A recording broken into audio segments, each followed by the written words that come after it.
వినియోగం తగ్గినప్పుడు ఆటోమేటిక్గా డిమాండ్ అనేది తగ్గిపోద్ది. డిమాండ్ తగ్గినప్పుడు ఆటోమేటిక్గా ధర అనేది తగ్గిపోద్ది. ఇప్పుడు కోడిగుడ్డు విషయంలో అదే. మొన్నటి వరకు రూ. 7, రూ. 8 వరకు పలిగిన కోడిగుడ్డు ధర ఇప్పుడు ఒక్కసారిగా మొన్న రూ. 6కి పడిపోయింది. రూ. 6.60 నుంచి ఇప్పుడు రూ. 4 పడిపోయిందట. ఇప్పుడు కోడిగుడ్డు ధర బర్డ్ ఫ్లూ ఎఫెక్ట్‌తో రూ. 4 పలుకుతోంది. అయినా సరే కొనేవాళ్ళు లేరు. కోళ్ల ఫారాల్లో ఇప్పుడు కోడిగుడ్ల ఎగుమతులు కూడా ఆగిపోయినాయి ఎక్కడికక్కడ. ఈ నేపథ్యంలో గుడ్డు రూ. 4కి అమ్మాలి అని చెప్పి ఫారం నిర్వాహకులు నిర్ణయించుకున్నారట. అయినా సరే కొనేవాళ్ళు లేకపోవడంతో తీవ్ర ఇబ్బందులు పడుతున్నారు. ఇప్పటికే పౌల్ట్రీ యాజమాన్యం తీవ్ర లాభాలు చూసిన వాళ్ళంతా ఇప్పుడు నష్టాలు ఎదుర్కొంటున్నారు. రోజు రోజుకి నష్టాలు ఎక్కువైపోతున్నాయి. అసలు కోళ్ల ఫారాలు ఉంచేయాలా తీసేయాలా అనే ఆందోళనకరమైన పరిస్థితి కూడా ఎదుర్కొందట.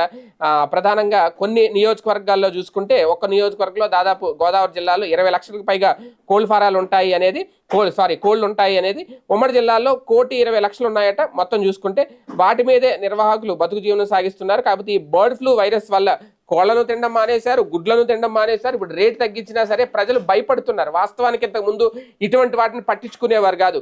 ఎప్పుడైతే కరోనా లాంటి వైరస్ మహమ్మారి కళ్ళ ముందే ప్రాణాలు తీసుకెళ్లిపోయిందో ప్రతి కుటుంబం కూడా ఆ వైరస్ బారిన పడిన నేపథ్యంలో కొంతమంది మరణాలైతే చూసిన నేపథ్యంలో వైరస్లు అంటే భయపడుతున్నారు. ఇప్పుడు తాజాగా జీబీఎస్ వైరస్ కూడా హల్చల్ చేస్తోంది.